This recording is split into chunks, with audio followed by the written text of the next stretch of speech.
So this is a quick overview. We have the learning agenda.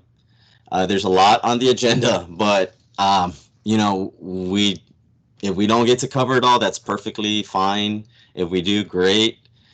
Really, what matters to me is that your needs are met in this training, especially for those of you that are participating. That means a lot to me. So, if we look at the agenda really quick, just kind of just showing you all what the students see when they log in to IXL. We're gonna go over what the diagnostic means and how students and yourself can access that. Are you all familiar with how the diagnostic works and the scores and what they mean? For example, like if a student scores, I don't know, a 230, what that means. And if not, we're gonna go over that. That's the point of these things. Um, and then from there, kind of just give you a heads up of how you can utilize the program in your instruction, and then assigning specific TEKs. There are TEK skill plans that we can use for the kids if we want. In all honesty, for math, because IXL, this is for the district, it's for math. You could literally run your math classroom through IXL if you wanted to. And that's not a bad thing. It's a resource that's available, so why not take advantage of it? We're going to also look at some supports that we can activate or deactivate on our accounts. There were some feedback provided earlier in the week in regards to IXL games. I'll show you how to activate those or deactivate. I know some teachers were like, sir, could we deactivate those IXL games because my students are going to the games and not working on the skills that I'm assigning? And I'm like, yeah, sure. So I provided that support, but I'm going to provide that to you all too. Also, there's several IXL engagement tools, and these tools are live and pretty useful. I just realized that IXL has some engagement tools that can help classroom collaboration and guide instruction while you're, assisting students and whatnot. So that's good stuff. The data, that's the tedious one. There's so many reports and graphics. I kind of want to keep that simple, but if you really need, some specific training on the data, just let me know and we'll go through it. And then, of course, we always have resources available to you all at all times. Okay. So really quick, I'm going to run through the student stuff and then we'll jump into Ms. Gonzalez's account and then we'll mess with that. So this is actually my son's IXL account. I was like, you know what? He has permission. I mean, he has, no, as his parent, I have, I guess, the authority to say, hey, I can put his stuff on here, right? So when kids log in, they should see all this accessibility here, which is good. Step into the arena. That's where the students have to keep up their diagnostic score up to date, right? IXL recommends at least 10 to 15 questions for students to do for the diagnostic. So if you want to sprinkle in the diagnostic, I will. I would weekly, so we can keep that score up to date.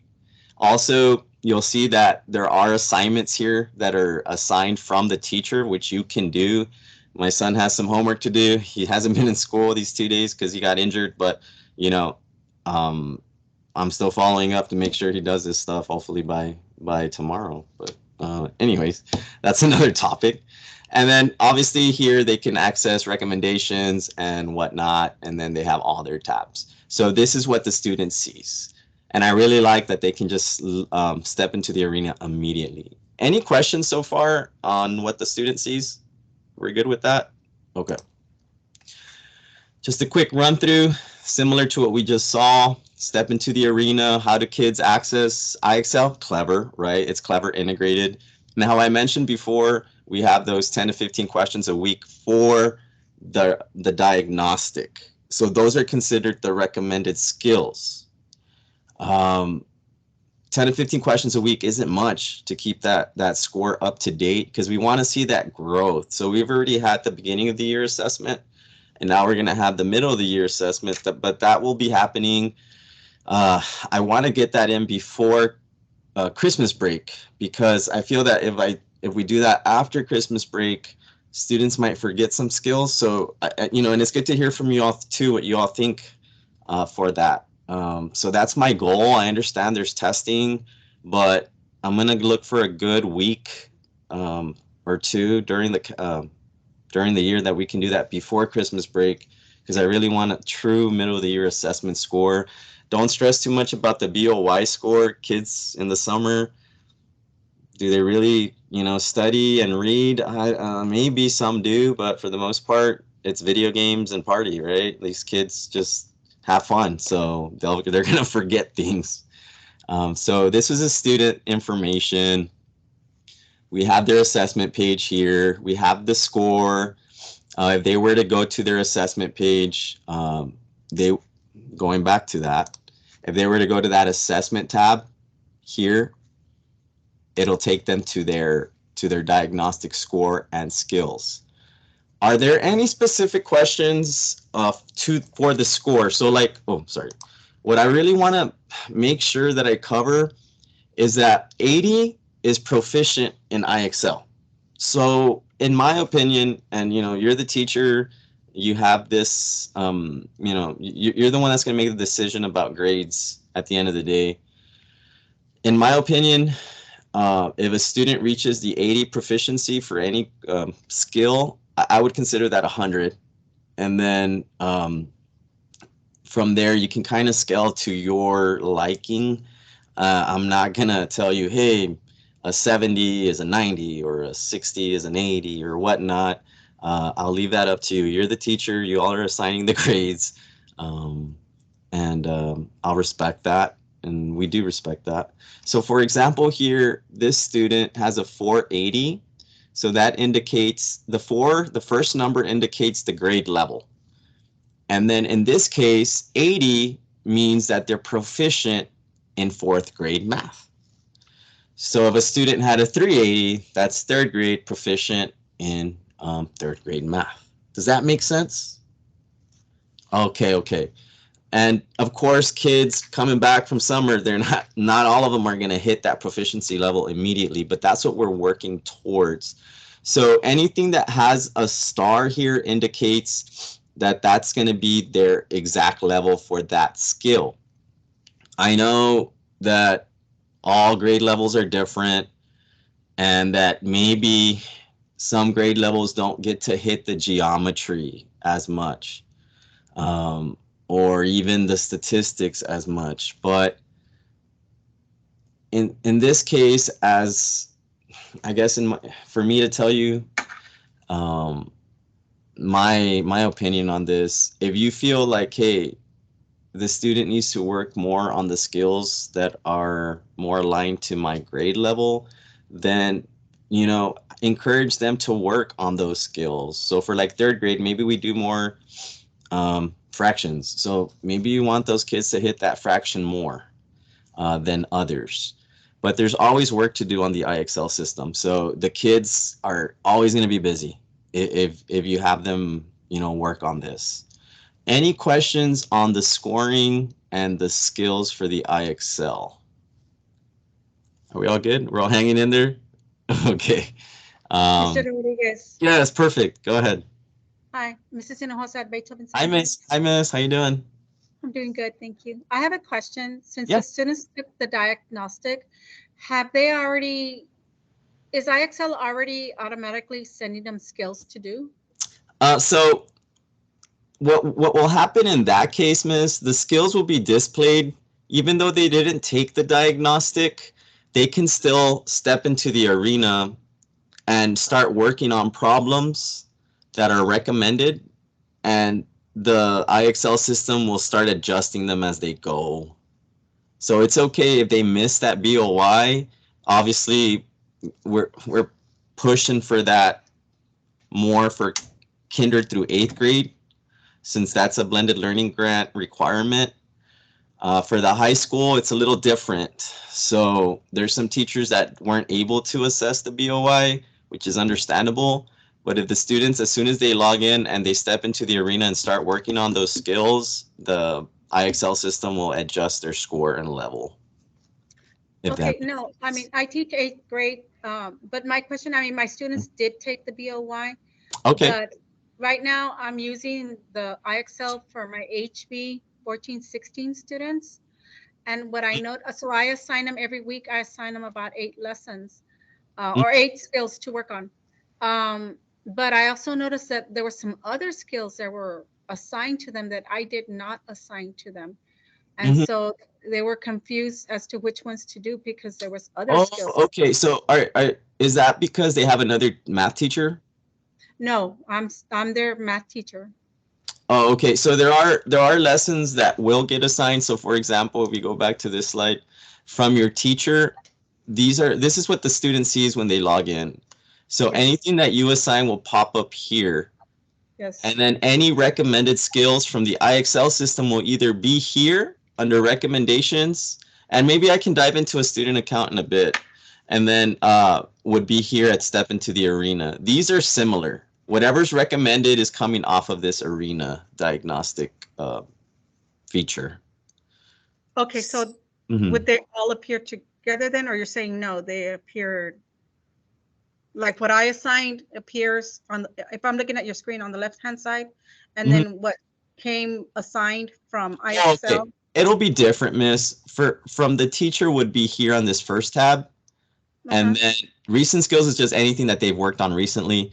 And then recommendations would be from the IXL system. Anything that says recommendations would be from IXL itself. And it's going to base it off of their diagnostic update. Okay, then I need to look individually and see. I thought it was all grouped together. No, I and I see. can dive into that in a bit, or I can say a Okay. little bit afterwards to show you how Okay. it looks. Yeah, I can go into student accounts. I'll probably just go into like my son's because I Okay. don't want to just go into a random kid's account. But yes, Miss, those are very good questions. I like that. So keep asking away. That's the point of these PDs. Okay, thank you. So I'll wait till afterwards then. yeah, don't worry. I'll be here.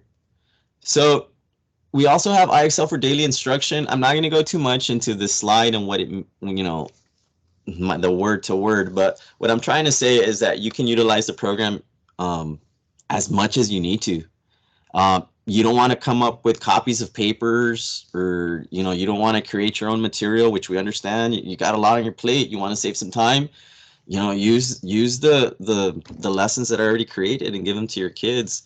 And I can even show you the TIC aligned lessons, which I recommend too, because obviously that's what we want. The kids are going to be testing STAR soon, so more practice the better. So now we're going to start diving into the to the platform itself. So I'm going to grab this tab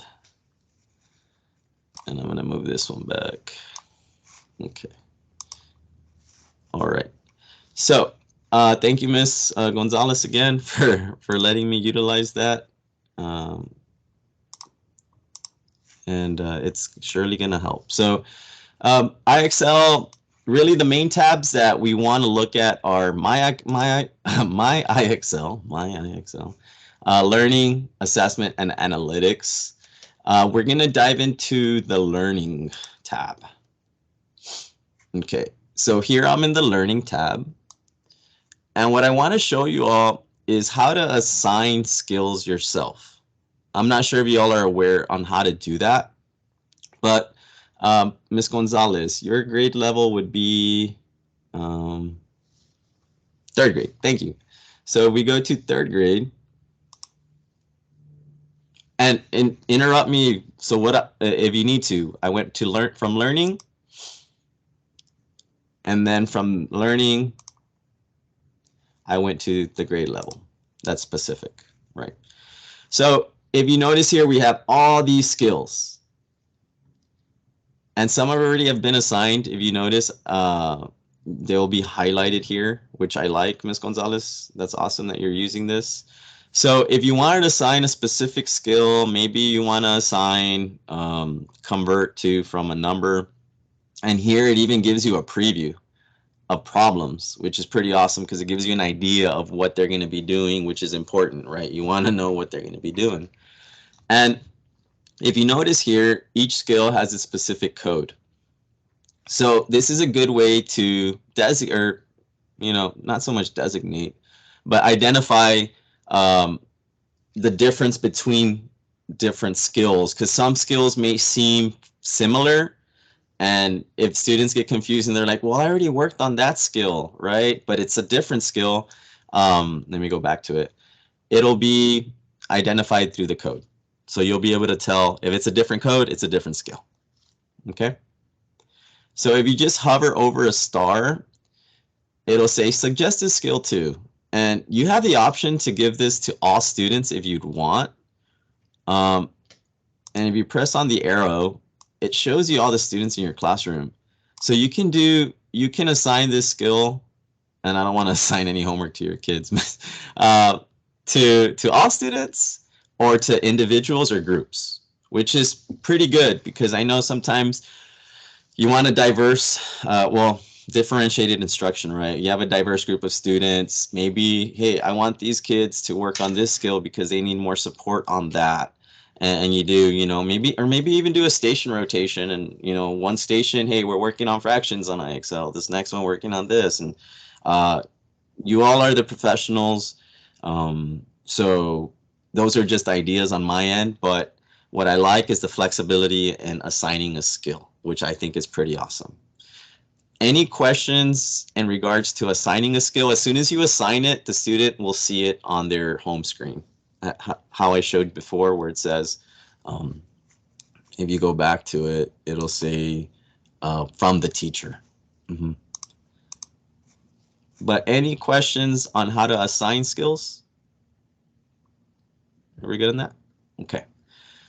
So now I kind of want to show you how to assign a TEAC specific skill.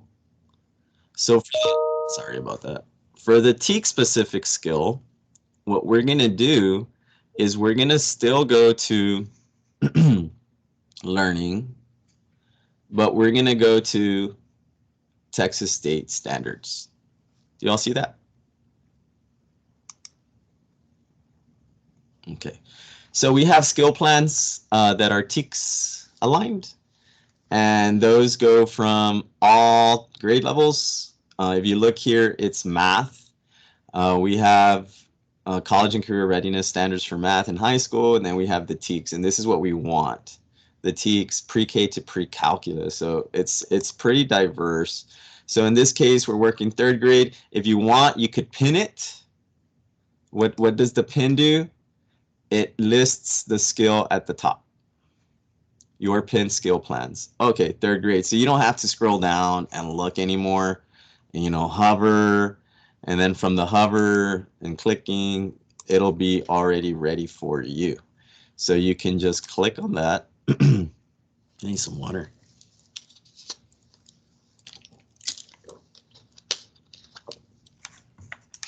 And if you notice, the skill plan will have all the TEACs that are correlated or aligned to that grade level. You all are the professionals. I by no means know the TEACs for third grade math. I taught algebra most of my life, and that's what I know. But if you notice here, you have all these TEACs, and same thing, you can assign them to all your students, group of students, or individuals, which is pretty good. Were you all aware of this? The TEAC skill plans? Maybe? Yeah. Okay. So then there's that. So now that we've gone over that, and we're doing good on time, which I really like, we're going to go to activating and deactivating supports. Okay. So activating and deactivating supports. This might be a good time to ask questions because there's some supports that are specific to our class, and then there's others that may not be. So for that, you would go to your profile, and you would go to profile and settings. Okay. So if you look here, you have the teaching settings. Your profile is your profile. I wouldn't really mess with this. Since we purchased IXL for the whole district, it had already selected Texas. So that's why it shows the TEACs, the Texas standards, right? The TEACs, because it's already selected as a state. If for any reason you can't see the TEKS, you would just change this to Texas. If you change it to another state, it'll give you the TEKS or the standards for that state. So if you look at your settings, we have quite a few options here. This one I visited earlier in the week because there's this teacher that didn't like that the kids would start using the games when they had work assigned, or she had directed them to work on their recommended skills. So you feel free, you can turn these hide the games, yes, or you don't have to. Up to you. Okay. If you look here, if you don't want to receive emails, there's that. Receive certificate, there's that. And we'll go into creating some competition in class in a bit. Hide grade levels. I really wouldn't mess with this one too much, in my opinion. There's actually timers. That one, that's at your discretion. I know sometimes kids get nervous with the timers. I know I probably would, but really it's up to you for that. And that may be like a star thing if you want them to work at a certain pace. Audio support, IXL offers that support for students while they're working on their problems, and it's only one question at a time that they'll be getting. So there's that, and then you have the Spanish language support. The Spanish language support doesn't work for every skill, but it's available for the skills that have Espanol icon next to it. And I can show, I think I included that in the study guide, and let me bring that over. If you look at the study guide here, the ES icon indicates if Spanish language support is available, okay? So with the skills with the ES, Espanol icon will have Ver en Español option, okay? So it's not for all skills, but it's available for that too. Okay.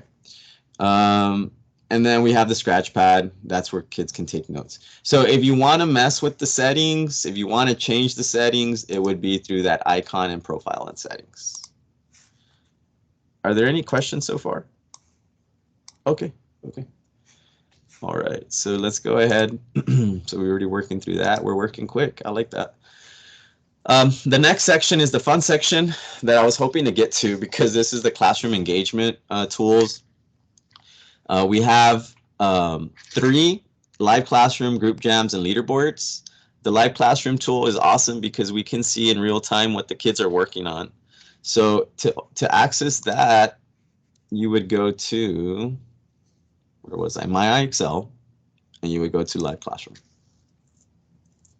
Obviously, no one's working right now, but if you have all the kids working, you'll see how many are not, and then they even have the help option. Those are in the question, embedded in the questions, and the kids can click if they need help, and then that kind of gives you an eye on, oh, I need to go help, I don't know, Desiree, or I need to go help Julian or whatnot. And then we have the skills in practice and the questions practice within the past hour. So this is a cool, neat feature. Maybe you're at a training, right? And you left this to the substitute, and the substitute, hey, the substitute has the class working on IXL, during this time period, and you want to monitor and see, hey, are they working? Well, you can just go in here and see if they are, right? And that's your proof, which I think is pretty cool, because sometimes like we worry when the kids are with the substitute, or at least I knew I used to, and I'm like, man, they better be doing their work, not messing around. So this might be something you want to do when you're out. Hey, assign IXL skills and have the kids work on that, and then you can monitor as you go. So that's the live classroom feature. If you all want a copy of this presentation, feel free to let me know. If anything, I might just upload it on the Wakelet system, which we have. So you'll have access either way. Go ahead. Oh, Yes, okay. I would like a copy of it. Oh, perfect. Yes, miss. I'll go ahead and create a PDF, and then I'll upload it, and I'll share everything I got. That's what I'm here for, just to help you all out as much as I can. All right, so we're going to go to the next engagement tool, which is the group jam. The group jam is pretty awesome. Really, what this is, it's an opportunity for you to do guided practice with the kids on IXL questions. And what I like about this feature is that you have the ability to say, okay, I've already worked with you for this certain amount of time. I'm going to close out the group jam, and the kids would continue working on that skill that you're presenting. So I think that's a neat feature because it's not, oh, here's the group jam. We're done with the group jam. Okay, let's close the group jam. Now let me assign the skill. No, it's a continuous thing. So let me show you. So if you go here to my Excel and you go to group jam, you'll see, oh, okay, this is the first thing. And IXL is so user friendly. So it says choose which skill to include. So you would check, grade level, third grade, uh, ordering and comparing, and then I don't know, largest to smallest number. And then you can add another skill if you would want. And it also gives you the option to add the skills from skill plans. And what do we know? The skill plans include that TEAX that we pinned, right? So that's pretty awesome. And once you get that going, what's going to happen is that, and honestly, you can include all kids or not. It always gives you that option, all students or just select students, right? The beauty of IXL is that it's so diverse and so flexible in the classroom. So if you wanted to just say, hey, I don't know, Julie and Michael, come over here. We're going to do a group jam together. Take out your Chromebooks and you want to work with those specific kids, and then you have the other kids working on other things. You have that flexibility with IXL, which is awesome. So as the moment you start a group jam, you'll be able to project the problem on your board, and then the kids on their device will see that same problem. So I think that's cool. It's beneficial. Of course, I would probably start this slow. Maybe you want to do this as a warm up.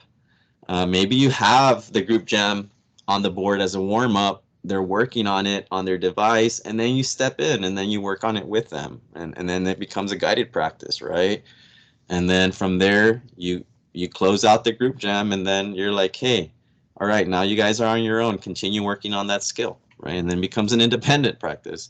So you literally went from palm of the day to guided practice to independent practice, right? And you can even close out your class exit ticket. Maybe you want to, use IXL too. So I love IXL in that facet. Is it perfect? No. What do I mean by that?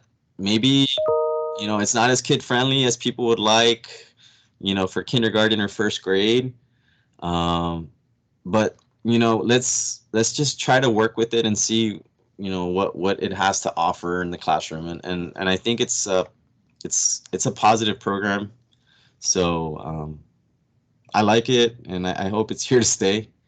But as I mentioned earlier, your feedback is important, and at the end of the day, we want the teachers happy. So whatever works best for you all is what we want. So that was live classroom, group jam. Now we're going to work on leaderboards. I like the leaderboards because the leaderboards is a way to create competition in your classroom. And I don't know if I mentioned it to y'all yet. No, I haven't. But I'm working with a consultant from IXL to create friendly competition in the district. So I guess this is the first place you'll hear it from. We're looking at weekly pizza parties for classrooms with the best usage and performance, and that'll be weekly. And then we're looking at monthly rewards for the campuses with the best performance and usage. And what in that case, when it comes to the campus rewards, the rewards are for the teachers. So we're looking at bringing in, lemonade stands, things like that for you all to have and enjoy. So that's what we're working on, and it should kick off in October. More details to come. So this is the first place you hear it from, and it's happening, which is awesome. Okay. And then because you guys participated today, I'll offer you all the opportunity to, I guess, give me some feedback on what you want me to raffle out. And I think we only have 1, 2, 3, 4, 5, 6, 7. No, 6, right? We have 6 participants, so that's a pretty good chance, right? I like the chances for you all. So what I like about the leaderboard, and I'm not going into these because this is Miss Gonzalez's account. Out of respect, I don't want to mess around too much with it.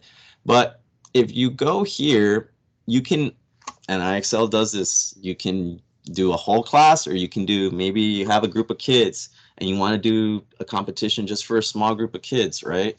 It doesn't always have to be the whole class. And then what do you want to record? So is the competition going to be on who spent the most time on IXL? Or is it going to be, who's the most proficient? Who's done the most questions, right? So you have a choice here. And this thing will be for the week, though. So once you pick the skills, so you have your subject, you picked your 3rd grade, and then you come over here and you would select the time frame that you have. So if you wanted to start this today, you could, and then end it next week. So you have flexibility. And I know I had said week, but I feel like maybe a weekly competition is ideal. It gives students more time to work towards that goal. Maybe even want to do a monthly competition, right? But ideally, a weekly competition would be great. And you can set the start and end times for that, and even the time of day, right? And then name the leaderboard. How you can get creative. However you guys want to name this. Maybe it's number of questions. So most questions completed, or something of that sort. But I feel like elementary teachers can be more creative than that. I'm not the most creative person. I usually have to ask creative people, hey, what do you think? How can I change this up a bit so it's a little bit more outgoing and catchy? So if you want to get creative, you can. And then you can create that leaderboard. And as soon as you do that, as the students, for example, if you had set it up for a number of questions, it's going to be updating this leaderboard as that time frame goes on, and then you're able to track, oh, who's ahead of who. So this is something fun to play around with, and I would really like to do this in a classroom setting to see it work. Obviously, there's a training. I'm just providing the resource and how you can access it. But if one of you all ever want to do this, let me know, and we can learn and see how effective it can be. So let me go back to our agenda. So we did that. We did the leaderboards, the analytics. Okay, so this is where it gets fun. We all love data, right? Yes and no, maybe. So if we go, data will always be analytics. I like to just go to analytics and I like to click on it and see what IXL has, right? And we're good on time. Okay, I almost forgot to look at that. So this would be, whoa, man, that's a lot of production, miss. We have this many questions answered in the last 30 days and this much time spent. Awesome, I love it. It looks great. So this is like a quick overview of the classroom performance. Did I win the pizza party already? Right, you're already claiming the party. Well, you're on the right track to that. I would love for this campus to have a pizza party. Obviously, every campus, right? But it'd be nice to see. Maybe I can steal a slice if I'm here, right? And for anybody who doesn't know, I'm housed here at Beethoven Elementary, so yeah. Let's see. So really, the data, it's up to you how you want to interpret it. I love numbers just because numbers just tell it how it is. Graphs are there too. They go by day, and then they kind of show the questions answered. If you click on a bar, it'll show you how many questions answered by student, which is pretty cool. Um, you can always snip that if you wanted to. But if you scroll down, you'll see that there is work and progress for each kid. And here it'll show practice today, but you can also adjust what week you want to look at. If you want to go back, because I know some teachers are like, sir, I didn't know how to read the data, but I need to go read it for, the week of September 4th. You can go back and it'll do that. And it'll even show, okay, so for this week, Constanza, she worked on this many questions. And man, miss, you really having them work. I like that. Good job. Okay. Um, and you also have the flexibility to look at specific students. So maybe you want to look at Natalie, right? And you come here and you're like, oh, okay, this is Natalie's progress and usage. So you can come here and actually see what skills she worked on. You can view the questions, which is pretty cool. So it's kind of a timestamp too of what she was working on. If you notice here, it's by time and it tells you the time frame. So this is a really good, neat report to look at. It's a print of their usage of the program, so it's good. Anything that shows a printer is something that you can print or export. Okay, so let me go back to analytics. And that's student overview. So this is the basic data. Obviously, you have diagnostic data, which is good too. The diagnostic data is when they're stepping into the arena, what's their progress on those recommended skills? By strand if you want. And if you want to click on a student, you can view the details here, view the action plan, and it'll show you their overall math level. So this would be third grade. Wow, this kid's pretty smart already because they're 50% for third grade. That's pretty impressive. And then it'll show you also the recommended skills that they need to work on to elevate that score. So if you scroll here, algebra and algebraic thinking, they're at a 360. And what are the recommended skills for that they need to do? And it's here, and it'll tell you, and it's an active document. So as soon as I clicked on it, well, I would have to go back here, but if you noticed, as soon as I clicked on it, it took me to an example of what that is and what it looks like. So it's like, do I want them to continue that? Do I not? The flexibility is there. And that's pretty awesome. I really like that. And the SMART score here for the student will adjust. Obviously, if it hits that 80, they're good on that skill. Any questions so far? I feel like I went on a long dialogue. Everybody good? I know I it's have a question. Oh, awesome. Oh, sorry. Go ahead. Oh, the question. I wanted to know, so in regards to, like, I guess the friendly competition within, would it be within grade levels across the district, or is it between each, like, classroom? Oh, How like it works? the one I was talking about for the district? Yes. Oh, it'll be by campus, and it'll be the best classes in, and I need to go back to the consultant, don't quote me on this, but it's gonna be by campus, and it'll be the top performing class in that campus. Yes. Does that make things better? Give me a What do you question. think? Are y'all already? Oh, hey, Asking hello. it can be Oh, go per ahead. grade level. Oh, I tried to I increase. don't think it's fair. Like in the whole campus, it should be per Like grade kinder, level. yeah, like kinder. Can you hear me? Yeah, You're on. Yeah, you're not. that's feedback. So you feel like it should be like grade level? Okay, okay. Yeah, because they won't. Just for like the baby, like kinder first, they won't be as That's top not fun. performing as There's no third way. graders. Like, no one's gonna be motivated by per Awesome. Okay, so incentive by grade level, but Do you mean grade level throughout the district or by campus? By campus, right? That would be a lot of pizza parties. Okay, I'm gonna have to ask the people with the big Oh, bucks. more efficient per district, right? Like all third grade across all the whole district.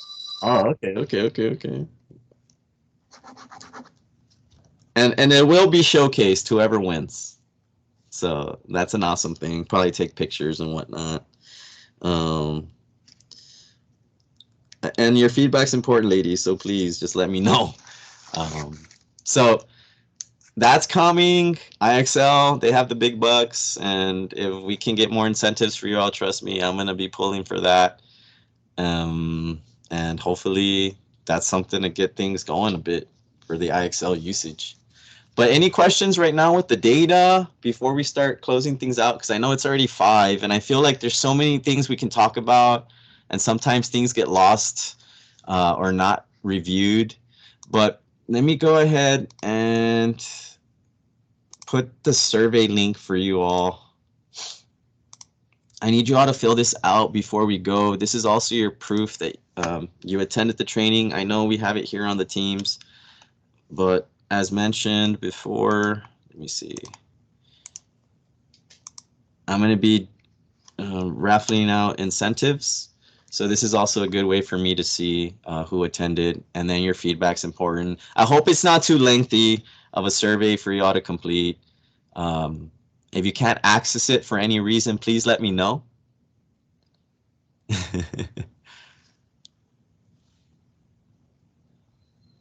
I see lips moving, but I don't know what's going on. Are you all good? Can you all access it? Yeah? Okay, cool. And while y'all are doing that, just keep in mind that we do have the available Wakelet for the district. If you want to bookmark that, and if you can't access the Wakelet, please let me know. The Wakelet, I'll be uploading videos on there. So for example, on the Wakelet, if you notice here, it's a mood board, but I can always modify it. If you feel like the mood board's a little too much, like, whoa, I just came in here and I see all this stuff, I can always put it as a list. But the IXL overview training video from Empower Ed, it's there. You have some guides there. I know I have that guide that I sent out earlier in the week for the quick resource guide here. Similar to the PowerPoint, but just a little different. And then I can also upload the PowerPoint that we just went over here because it is a little different. Because I didn't include, what was it, the my IXL. I don't know why I have a hard time saying that. Engagement tools. So this one does have the engagement tools in there. So I can upload that. This video is an hour long, but it's very informative. It's like a good follow-up. We are going to have another follow-up training from the trainer from IXL, but I'm looking at after Christmas break. So it's, it's like a refresher. Hey, I went on Christmas break. I had fun. I enjoyed myself. I didn't do anything with IXL. So now I just need a little refresher. So that's what I'm looking at for you all. And then that's it. Are there